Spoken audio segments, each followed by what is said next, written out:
Hello and good morning, everyone. Welcome to today's webinar on mental health in the workplace, the opportunity for employers to build an open and inclusive culture. My name is Jeremy Mortlock, and I'm a partner at Mazars and will be your host for today. I'd like to begin by acknowledging the traditional owners of the lands on which we meet today. I would also like to pay my respects to elders past, present, and emerging. Mental health is a topic of huge importance in the workplace today, particularly in a post-lockdown COVID world. From the 2021 census data, 2.2 million people, or roughly 1 in 12, have a diagnosed mental illness. These numbers are only likely to increase in the future. Today, we will provide you with an understanding of the difference between mental health and mental illness, give you an overview of the regulatory framework that underpins this topic, and provide you with some practical tools and tips to help you manage and address mental health in the workplace. To do this, we have a talented panel of experts lined up, including Mazars partner Cheryl Ann Laird and Senior HR Advisor Jan Flegel. With that said, I'm delighted to introduce you to our first presenter, Jan, who has extensive experience in people management within public, private, and not-for-profit sectors. Jan provides practical and tactical approach to company culture that helps organisations place people at the centre of their businesses for excellence and commercial success. Jan holds tertiary qualifications in HR management and a Masters of Education, majoring in psychology and sociology. Over to you. Thanks, Jan.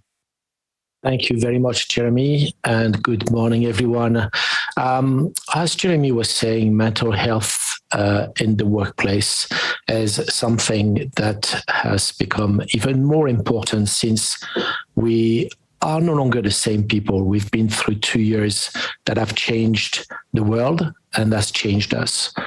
And what is interesting to see, before I go into the definitions of mental health and mental illness, is the fact that when we're talking about mental health, we're not actually, you can't really say that we're actually seeking actively to be safe. We just want to be safe. But if you look at the way that we work and the way that we live, we are actively seeking well-being. We want to be happy. And that's a very important thing that then in reverse, as an employer, you need to consider when you're looking at your employees, what are you doing to make sure that they're happy beyond safe? And these two components go hand in hand, health and safety, because mental health is part of health. And the way it is treated needs to be no different than the physical health. And that's a very important part that Cheryl Ann will develop later when she's talking about the regulatory framework around that. Now, mental health, defined by the World Health Organization, it's a state of well-being in which the individual realizes their own ability, can cope with the normal stresses of life, can work productively and fruitfully, and is able to make a contribution to their community. That means that basically we're just able to get on with our life happily and normally. Now, what is very important is to differentiate mental health conditions, mental health challenges, and mental illness. When we're talking about mental health challenges, and I prefer the word challenges as opposed to mental health problems or mental health issues, because you can have positive challenges, but you can't have positive problems or positive issues. So just important in the mindset when we talk about mental health challenges, that's the word that we're using with people. Now, mental health challenges, we all go through them. It's part of our life. Stress, anxiety, burden, feeling a little bit overworked, under the pump. These are normal feelings, and they will be normal part of our life to a point. Now, the way that it tips from mental health challenge to mental illness is defined by the fact that a mental illness is a diagnosable illness, and it will affect the person's thinking, emotional state, and behavior. But also what is very important is that, and one of the key factors to find out if we're tipping from mental health challenge to mental illness is the time frame. If we felt under stress at a high level for over 2 weeks, it is very likely that we're now tipping into a mental illness. And that's when it is really critical that we seek help, but we also offer to people to be able to seek professional help. And there are ways to engage that conversation with people. And I can only highly recommend that every organization has a mental health first aid person, because that person will be trained on how to have these conversations when someone is not feeling too good. Next slide, please. Now, mental health is something that actually is affecting a lot of people, and it's actually affecting the world. But when you look at the stats, interestingly, in terms of mental health in the workplace and challenges around mental health, it will actually create a lot of absenteeism, reduced productivity, and potentially compensation claims. This comes at a cost. It comes at a cost because on average, 3.2 days are lost per workers per year due to workplace stress, for instance. And I know that when you look at the figure of 10.9 billion, that's so big that we can't even comprehend that. But when you put it down to your workplace, how much impact does it have on your success, on your growth, on the productivity, the absenteeism of your people? And beyond the absenteeism, you need also to consider what is called presenteeism. That's when someone's there, but the mind is not there, and they're disengaged. So when you want to improve your retention and your engagement, that's where mental health really plays a key part. Now, one way that is really, really important is to try and invest time and possibly invest money, because statistically, the studies have found that for every dollar that you will invest in the mental health of your employees, you will get a $3.3 return on investment. And that's not something to actually ignore. Now, the last fact, which is important, is 25% of workers take time off each year for stress-related reasons. And the stress is not necessarily at work. It could be just stress that they have built up from home. But what happens at work is that it will actually exacerbate, aggravate, or potentially generate the stress. And that's why people actually take time off. Okay, Jeremy, I'm passing on back to you. Okay. All right, thank you, Jan. The numbers for investment in mental health look very compelling. Up next, we have Human Resources and Industrial Relations expert, Cheryl Ann Ladd. Cheryl Ann is a partner at Mazars and is a registered psychologist and highly experienced in HR and IR practitioner. She holds tertiary qualifications in law and business and combines these disciplines to provide a practical approach to managing mental health issues that may arise in the workplace. Thank you, Cheryl Ann. Great. Thank you. Thank you very much, Jeremy, for that generous introduction. My role today is really to try and talk people through what is the regulatory framework. Because of the time limitations, it is only going to be a walk across the top of what those limitations are, but hopefully it'll give you some indication of the breadth of the sort of regulatory framework you're also going to need to be thinking about when managing employees who may have psychological or psychiatric conditions. Importantly, the regulatory framework is more important in terms of the serious end, but it certainly needs to be considered for any employee who is demonstrating that they may have some issues in regard to their mental health. As Jan pointed out, mental health is a condition like any other. And the first port of call should be not to be afraid of it, not to treat it differently, but to treat it the same as any condition that an employee may present within the workplace. Within the regulatory framework, there are a number of statutory instruments which provide protections for employees experiencing a mental health condition. Those same protections therefore provide a framework for employers in responding to these issues in the workplace. And just in terms of terminology, so that in case I use different terminology to yarn, mental health in the workplace, particularly in the workers' compensation framework, is often referred to as an employee having a psychological or psychiatric illness or disorder. One of the things I wanted to say up front, though, and it's something that I think a lot of employers often, unfortunately, fall into, is they may speculate about whether or not behaviours or conduct in the workplace may arise because of a mental health issue. I strongly encourage employers not to do that, that the worst thing you can do is to speculate and assume that there is an underlying problem, when in fact it may be as simple as bad behaviour or someone just having a bad day. So if we could go to the next slide, please. So what is the regulatory framework that we're working in? So first of all, and probably the legislation you hear most about is the discrimination legislation.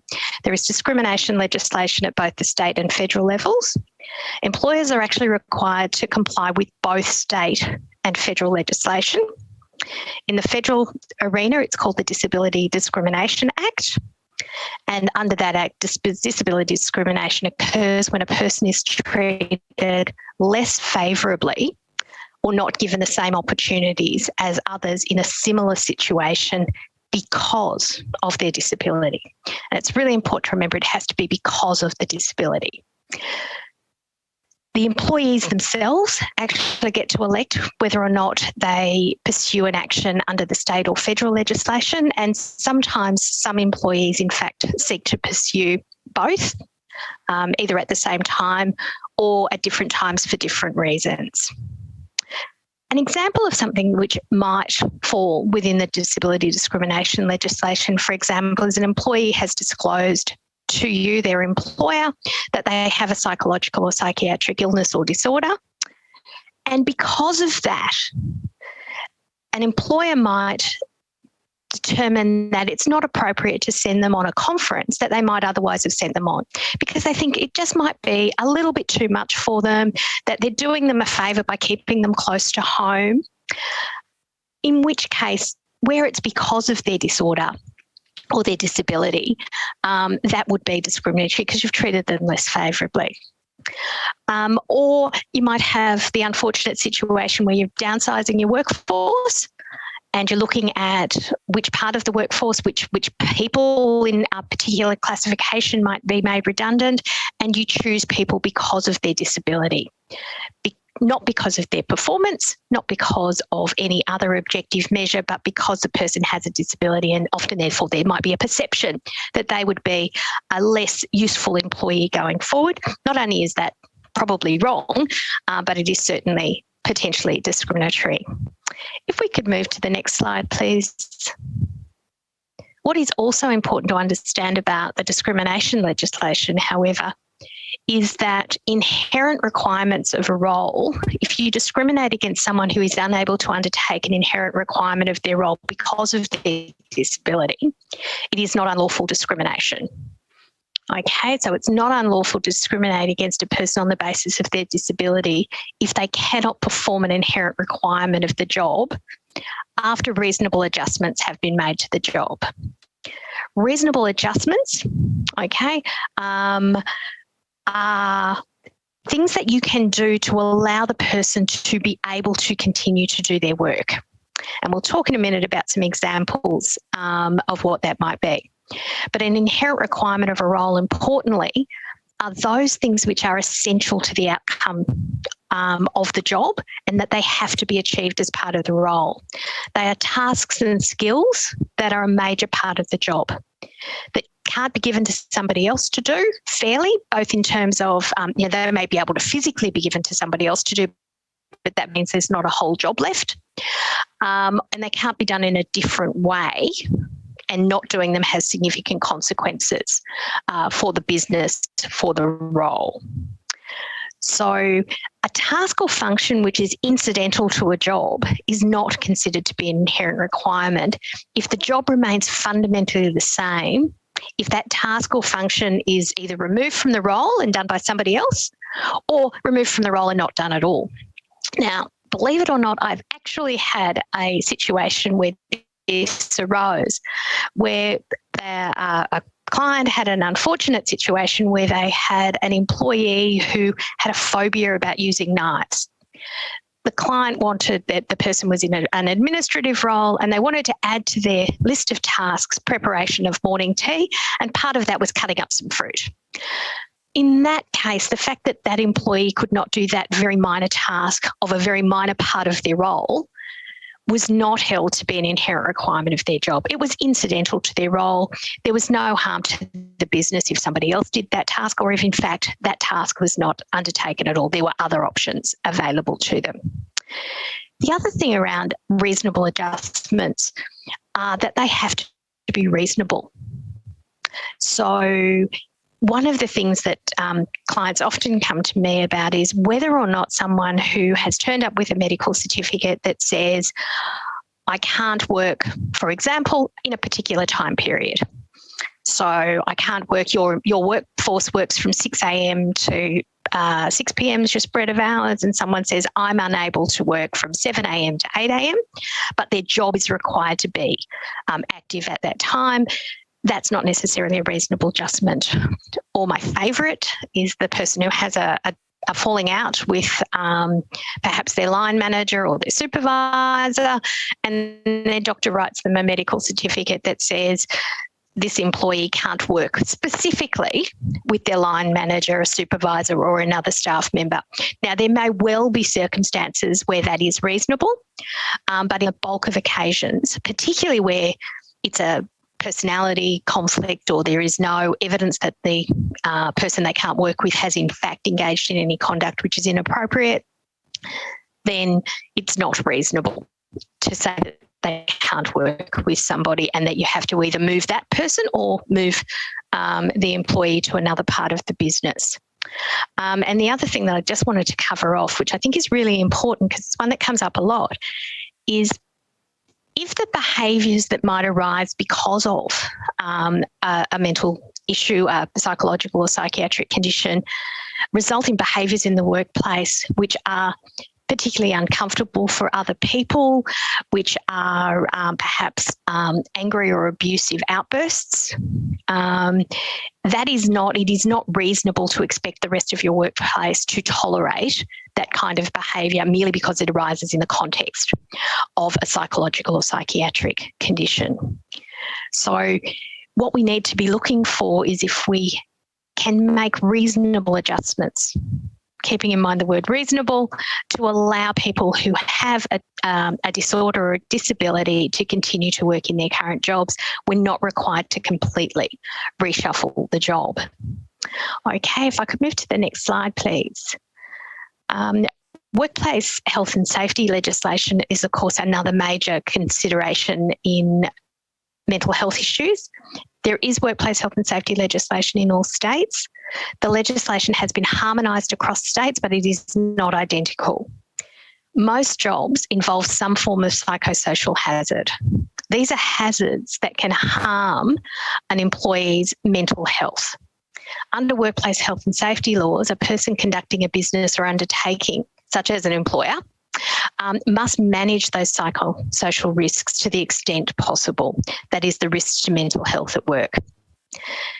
Where possible, employers are required to eliminate risks, but the reality is it is not always possible to eliminate risks. So when those occasions arise, employers are expected to put in control measures.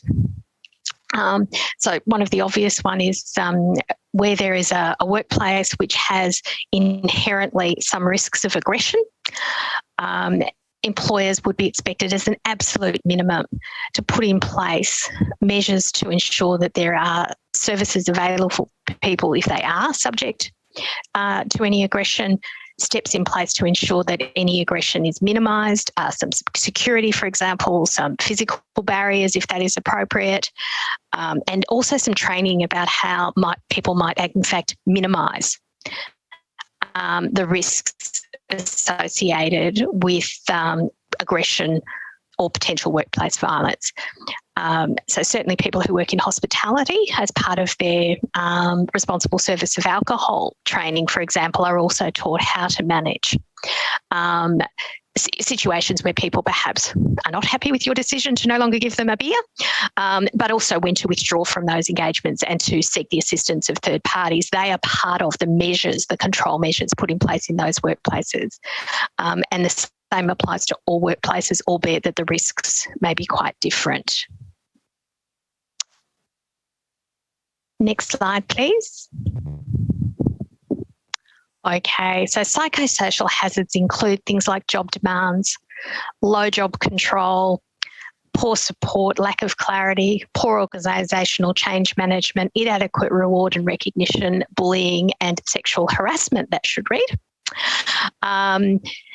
Psychosocial hazards can come from the design or management of the work environment itself, the plant and equipment you're asking people to work with. So, for example, we probably all understand that noise is a potential hazard. Noise is also a psychosocial hazard because it can, in fact, make it much more difficult for people to concentrate, can be quite distressing and disturbing if you're working in a particularly noisy workplace. They can, of course, also come from workplace interactions between individuals or the behaviours of individuals in the workplace. What I think most important about those psychosocial hazards is that managing them equates to best practice management. So you're not being asked to do something that is unreasonable as an employer, but if you have good, solid human resources management practices in your workplace, you are likely to identify these risks early and to be able to put in place control mechanisms if by chance it arises.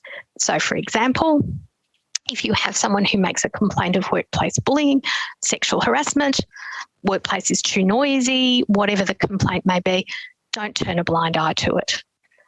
Actually take steps to put in place mechanisms to determine if or not the complaint is valid, and if it is, what mitigation you might be able to put around it to minimise or remove those psychosocial hazards. If I could have the next slide, please.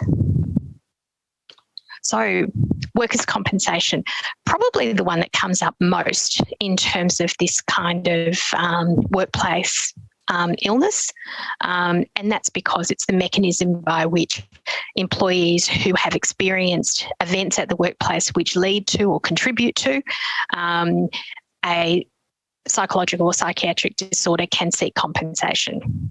There is workers' compensation legislation at the state and federal levels. With limited exception, employers are covered by the legislation applicable to the state in which the employees are employed. However, some employers, particularly national employers, for example, will in fact be covered by more than one piece of legislation. So if you're an employer who has employees in New South Wales, Victoria and Queensland, you will be covered by those three pieces of state legislation.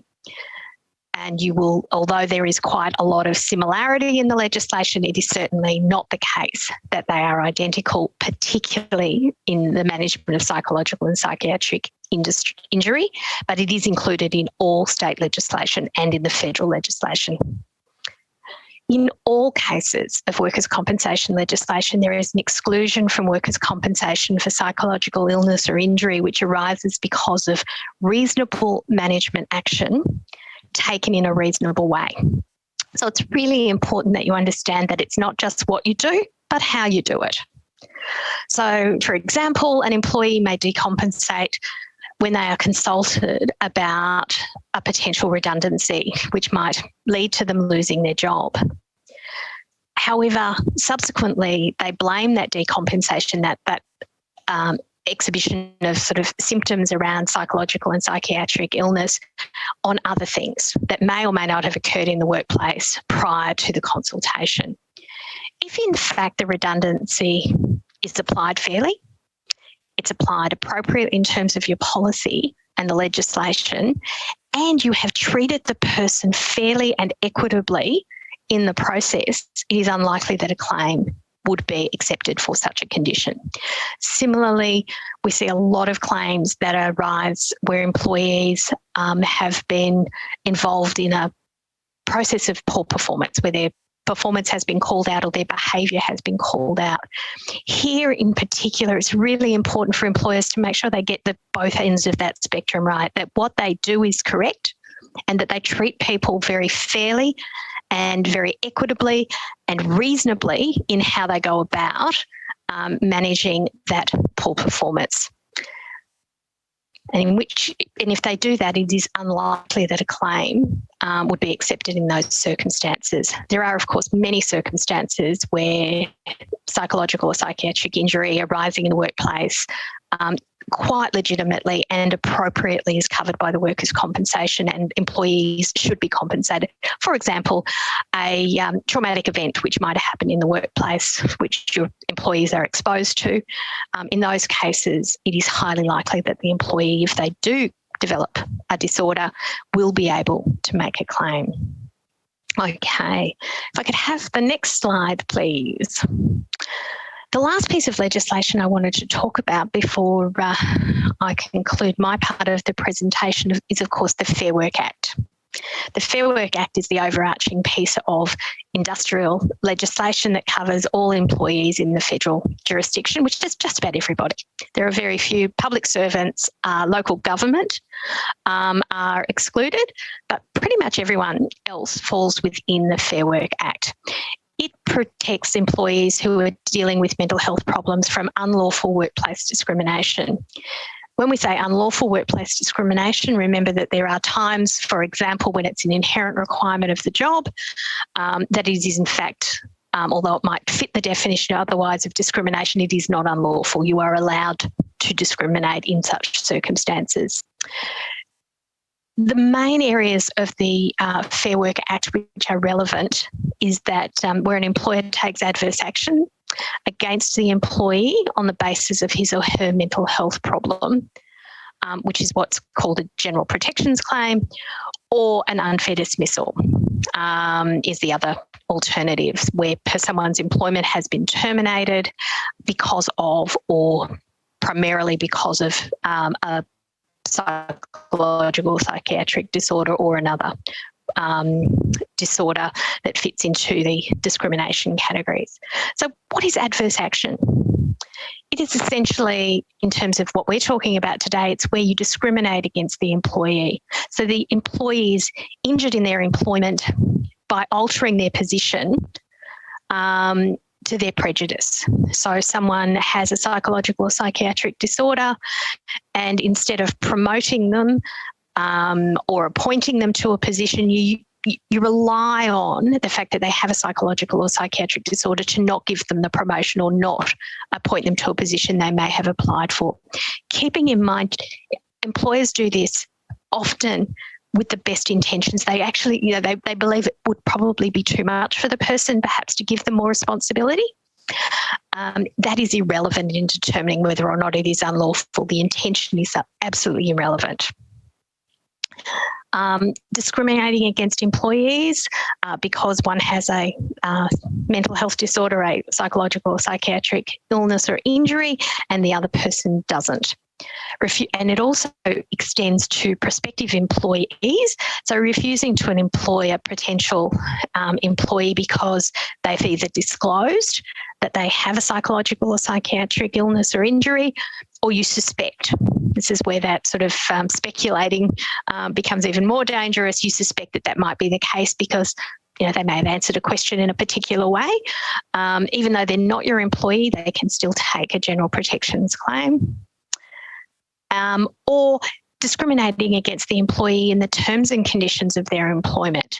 So offering them lesser terms and conditions. So someone might disclose in an interview that they have a psychological or psychiatric illness or injury, and instead of offering them the job at the same rate as other people would get, you might think, I'm probably not going to get quite as much productivity, which may in fact not be the case.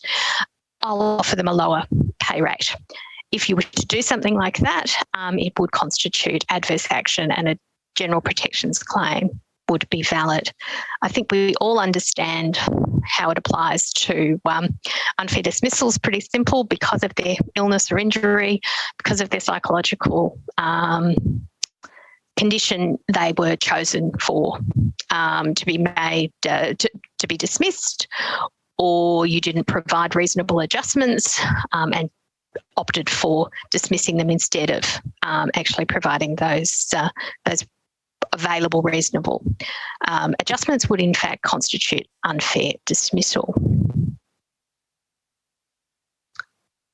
So the thing that makes us all wonder, besides all of those fabulous positive things that Jan spoke about in the beginning about why we should be spending time ensuring we get the management of employees with psychological and psychiatric injuries right, there's also some scary consequences of not getting it right. Thanks. It's really expensive for employers. It's incredibly time-consuming to defend cases. There is a significant reputational risk. It doesn't pass the pub test, so to speak, if your organisation is found to have treated someone in these circumstances less favourably. It is likely to end up in the media. And it's also potentially psychologically damaging for the participants to have to go through the process of taking a claim and prosecuting that claim through to the end. So there are some fairly strict requirements on employers, and there are some really heavy penalties which have been awarded where employers have not got it right. And I just want to cover a couple of them. And yes, I have chosen those that are most at the extremes. But for example, there's a case of a Mr. Ackers and the Cairns Regional Council. So here we go, reputational risk already. I'm talking about a case and naming the employer and unfortunately also the employee. In that case, Mr. Ackers was a payroll supervisor. He had an existing psychiatric condition of persistent depressive disorder. The payroll unit at the time was considered to be inadequately staffed for some months, was a finding of the court. And Mr. Ackers was required to take on some additional duties for people who were on sick leave, as well as there being not enough staff. He worked some excessive hours, seeking to keep the payroll unit afloat. He began to display signs of psychological distress in the workplace. Unfortunately, at that point in time, the employer didn't take mitigating action. And the court held that Mr. Ackers made a positive choice to disclose his depression through to his line manager at work. His struggling mental health was no longer a matter of speculation, which a diplomatic employer may be hesitant to address because he had not raised it. So although it is risky to speculate, here it was a case of Mr. Ackers had actually disclosed the nature of his condition. At the end of the case, the council was held to be causally responsible for Mr. Ackers' psychiatric injury. And although he had a pre-existing persistent depressive disorder, the court held that he developed more severe depression, anxiety and PTSD symptoms because of the experience at work. And the court awarded him the amount of $1,099,132.69. Ouch, if you happen to be the employer.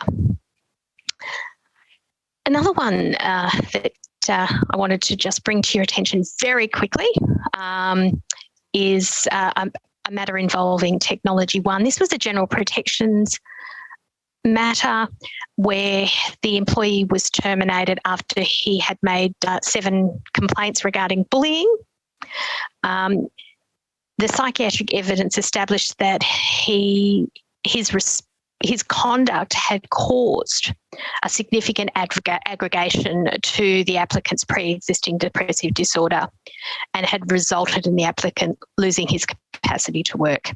In that case, the court awarded future economic loss of $2,825,000 and an amount of $10,000 in what they said was analogous to general damages. And what the court said is, I will award this employee $10,000 as compensation in the nature of general damages, having regard to the hurt and humiliation he was forced to suffer in consequence of the manner of his unlawful dismissal. The court also said, and relevantly, I'll finish on this, in determining the appropriate penalty, I am to have regard primarily to the issue of specific and general deterrence. The principal objective is to attempt to put a price on contravention that is sufficiently high to deter repetition by the contraveners and by others who might be tempted to contravene the Fair Work Act. So you can see that the courts are awarding significant damages in this area, and doing so not just in terms of what the particular employee may have done or not done, but also as a deterrent to others. In fact, driving to work this morning, I actually heard that the penalty units are being increased from the 1st of January. They're currently about 222 and they're going up to 275. So those awards are only going to get higher based on the same number of penalty units.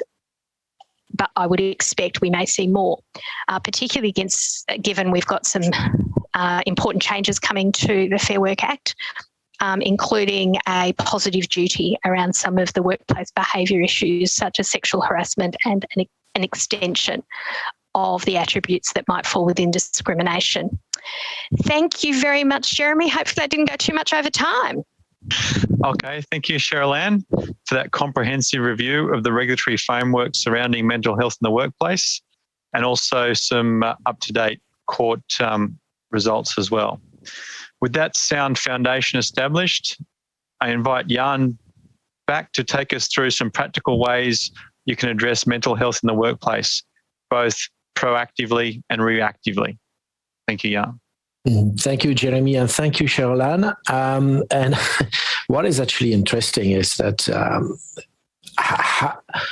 how do we actually navigate that minefield as employers and managers? And that certainly would place a bit of stress and anxiety on the employers themselves. But there are actually some very easy ways to develop this. The very important thing is that you want to develop a healthy culture, and you don't want your place of work to fall into what would be determined as a toxic environment for employees. So the first thing, it goes without saying, you just promote positive workplace culture and positive behavior. So that means that you're really working hard on removing the harmful behaviors that could actually affect the mental health of your employees. And that is actually what the positive duty is talking about. It's taking all reasonable steps, and the emphasis is on all. There have actually been court cases where, actually one particular that I'm not going to mention with lack of time, but 2011, a court case was determining that the employer was not vicariously liable for a sexual harassment claim. In 2018, 7 years later, a judge actually changed that and found out that some steps were taken, but not all reasonable steps. And that's what's really important.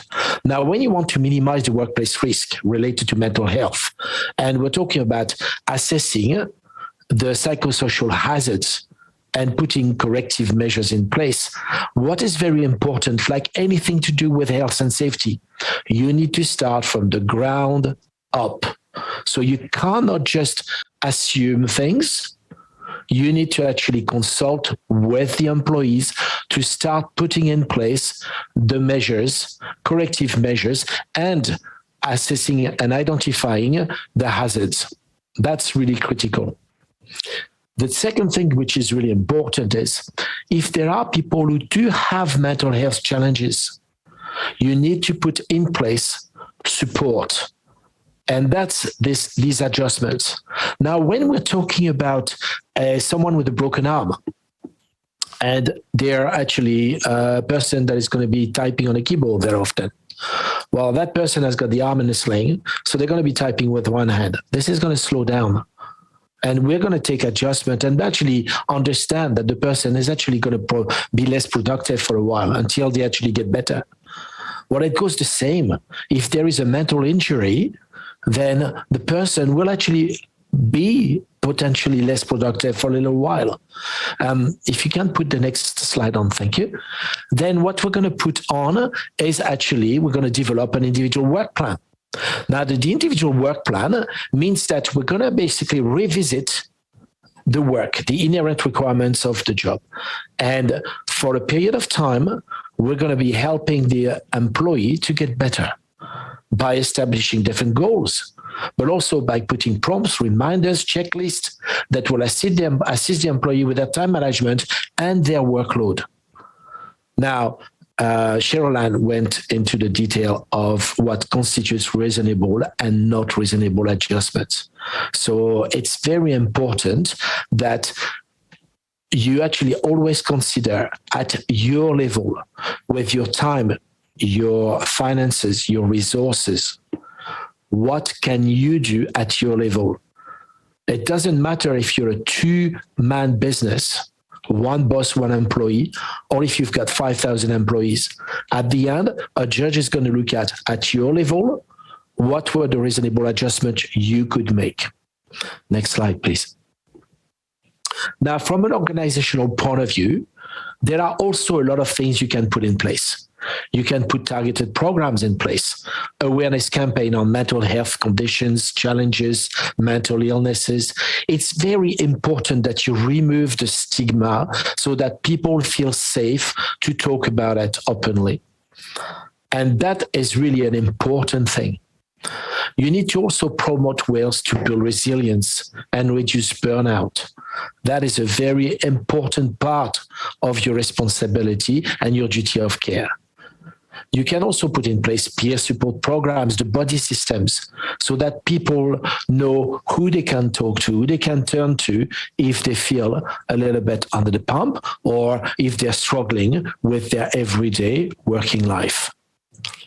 One aspect that is critical is the training of your frontline managers. They are the people who will be looking at the employees on a daily basis. They are the ones who will be able to assess and identify emerging hazards, potential harmful behaviors, but also they're the ones that are going to be providing that first-hand support to the employees. So it's very important that you don't fall into the assumption that a manager knows how to do that. So you need to actually take them through some training so that they are actually equipped to address these issues appropriately. So ways of workshops, education sessions, self-paced learning, e-modules. The key, be equipped and be prepared. Next slide, please. Now, you want to be able to also improve the working environment. So you need to take away stressors. And what is very important is that you need to build these habits and tailor these habits that are actually going to be targeting the particular aspect of an employee's life. So what it would be actually very helpful is if you actually give yourself some little checkups 2 or 3 times a week, or something that actually is going to give you feedback on how are you managing this? You, from a management point of view, how are you developing that?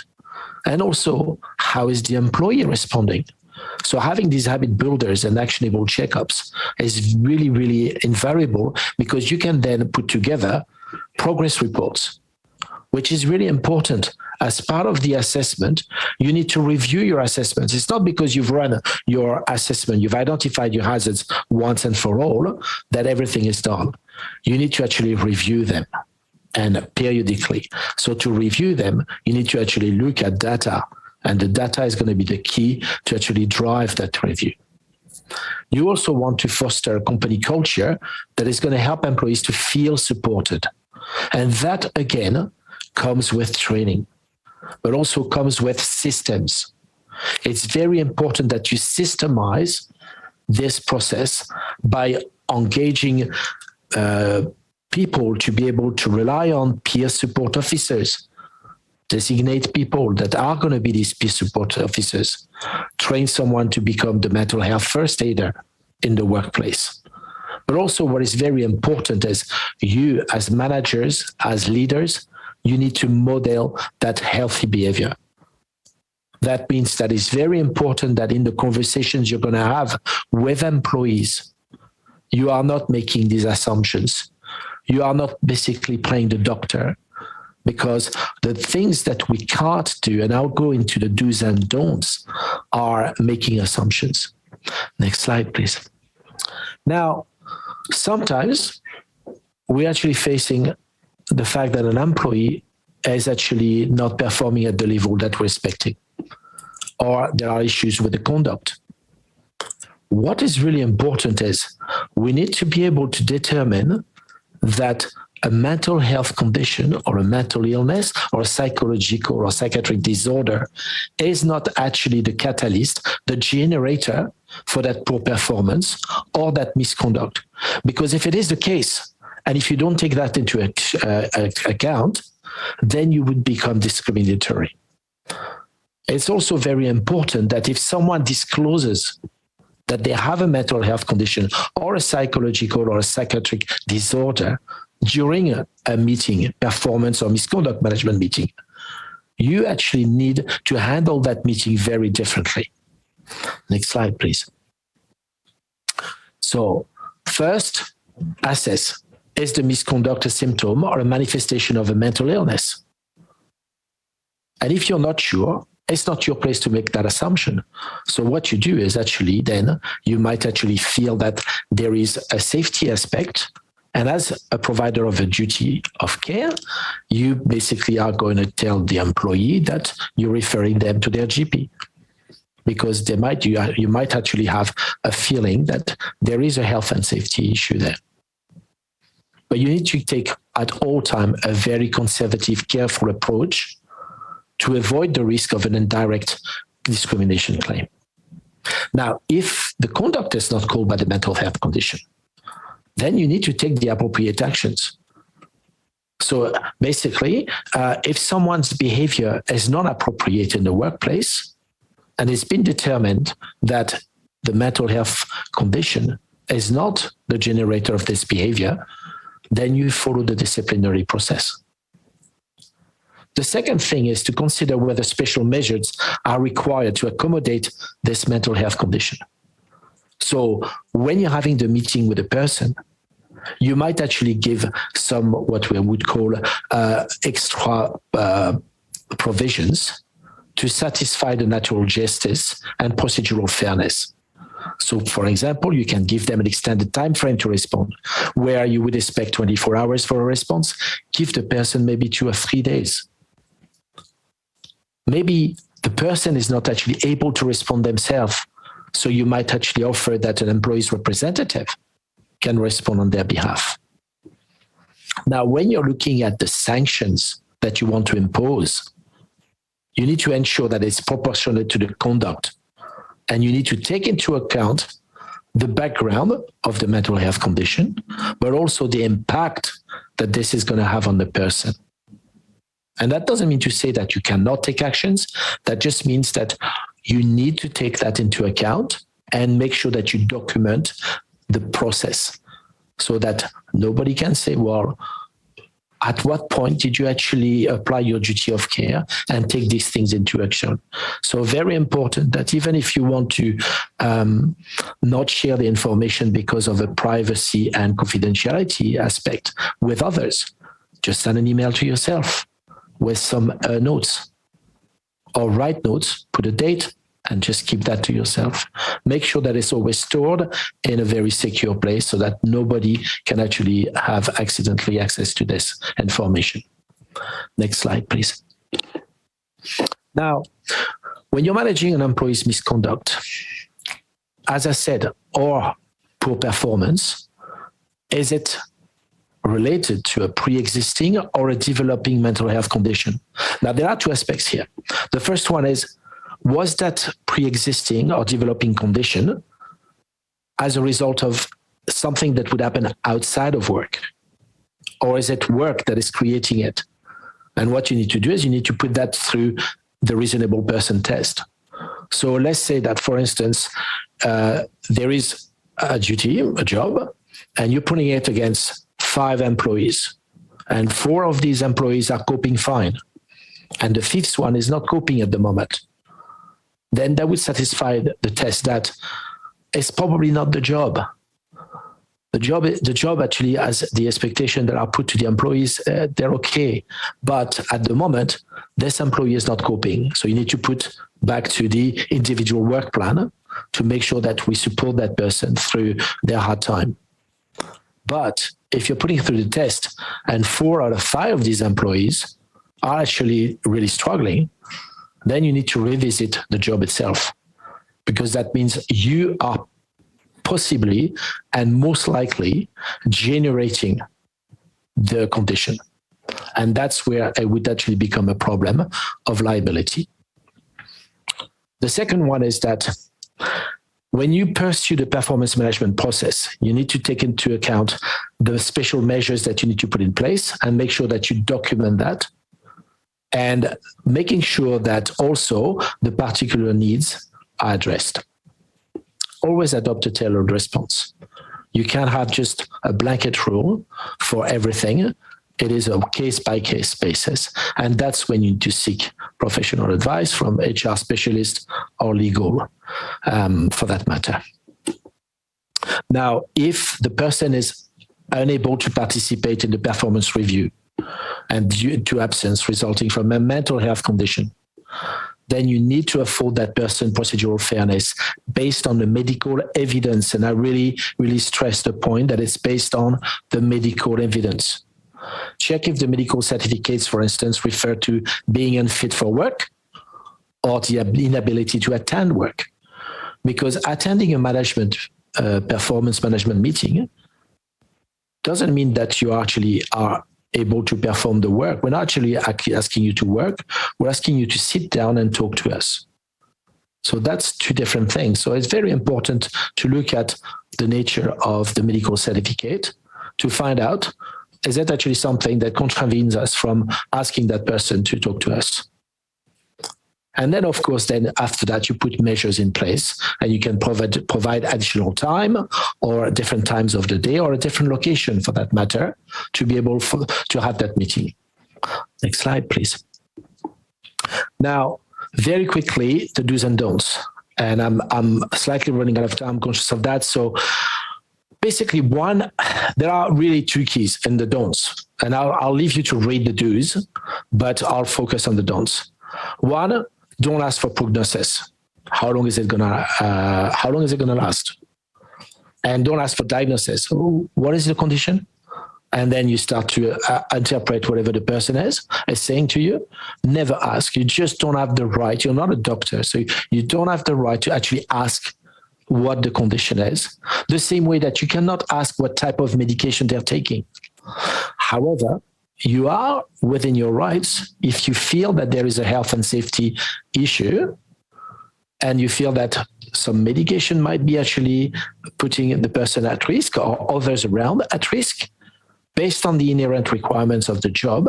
Then what you can do is you can actually put down that list and, for instance, a forklift operator, and here are listed the operations that we're requiring for that person, and give them and say, I would like you to speak to your GP and make sure that they tell us that you're fit for these duties. That you are allowed. Okay. Now, that's probably all we have time for right now. But I think that now, Jeremy, I'm passing on to you for potential questions. Okay. Thank you, Jan, for that very practical presentation. In terms of questions, I'll just check to see what we've got posted. Okay. There's one, what do I do if I think a colleague's not okay, but I'm not their direct manager? Okay, I might actually take that one actually to answer that. What is very important is that very often the person will just need a listening ear, but you need to actually, first and foremost, make sure that you don't fall into the trap of thinking you're going to be a treating practitioner. You're not a specialist.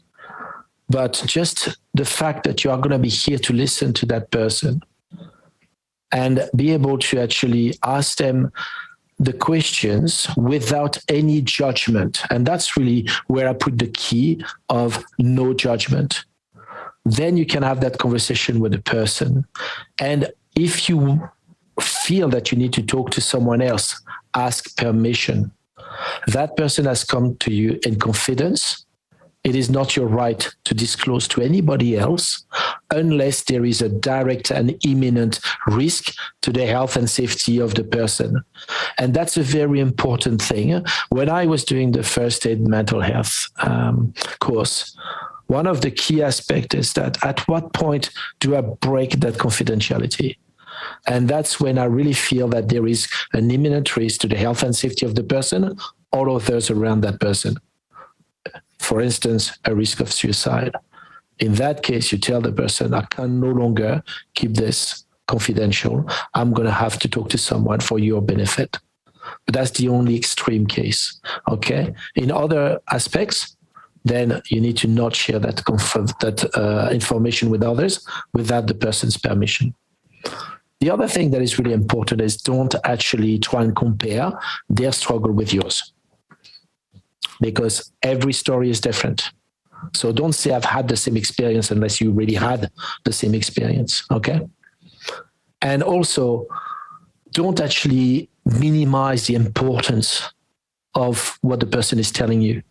Don't assume that maybe they're just trying to play or act. No, always the assumption is that actually might be very genuine and serious. I hope this helped. Okay, thanks, Jan. Yeah, that's a very, very good response and in depth. There's another question. I have an employee who has a pattern of one-day absences, taking off Mondays and also days after long weekends. Can I ask for them to have a medical certificate, and what else can I do? I might answer that one if you like, Jan. Yep. Look, this is perhaps not unusual, and employers get a little confused around the whole kind of rules around one-day absences, not needing medical certificates, and more than 2 days requiring medical certificates. Where you have an employee who has a pattern of unacceptable attendance, it is possible to enter into what we call a absence management plan with them. And by sitting down, having a conversation, trying to understand what might be going on, there might be a very valid reason why this is happening for them, and there may be some solutions you might be able to assist them with. If in fact that's not the case, so for example, someone who had regularly taken Mondays off, you might find that they have perhaps unreliable childcare arrangements on a Monday which don't apply Tuesday to Friday. So there might be some options to change their working hours. There might be, it might be for a reason such as I really like to party on a Sunday and I just can't quite get out of bed on a Monday, which is a quite different solution. But what you can do is then enter into an absence management plan, which can allow you to require medical certification for single day absences. It can put in place some mechanisms whereby the employee needs to notify a particular person by a particular time, and in that way try to work collaboratively with them to overcome whatever the problem might be. And there is nothing wrong with managing absences or managing attendance in that way. So you've got to get to the bottom of it. It's clearly, if it's impacting on your workplace. So there are mechanisms that you can implement. You don't have to just sit back and say, while there's single day absences, there's nothing I can do about it, because there certainly is. Thanks, Jeremy. Okay, thanks, Cheryl-Anne. I think we've got time for one more question. We're almost on time. It's about someone who's engaged an employee who did not disclose they had a medical condition of major depression at interview time, and now during conducting their job, they're very hard to manage and are rude and aggressive towards other staff. What can we do in these circumstances? Right. Thanks, Jeremy. I might jump in on this one as well, because it really relates to something I talked about when we discussed, when I did my part of the presentation. So firstly, employees are not obliged to tell you at the point of engagement what their medical history is. At best, you can ask them a general question about whether or not they have any medical conditions which might impact on their capacity to do their job. Now, if the problem is that the person's psychological or psychiatric injury is manifesting itself in a way which is creating a psychosocial hazard in the workplace, not just for them, but for others, you can manage that.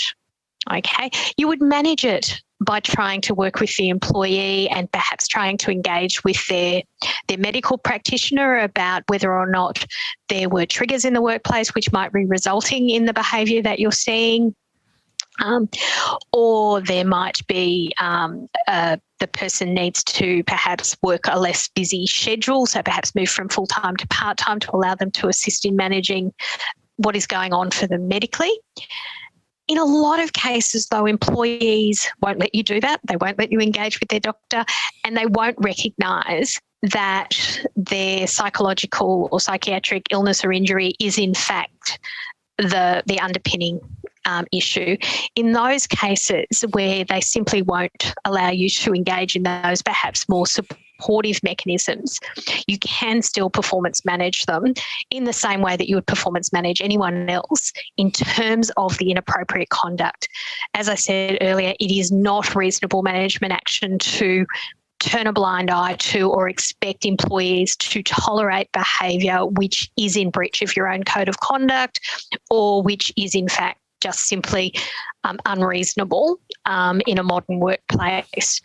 So there are both supportive and regulatory steps you can take to manage those circumstances, and it's very much dependent on whether or not the employee is willing to engage with you to take those more supportive steps in the first place.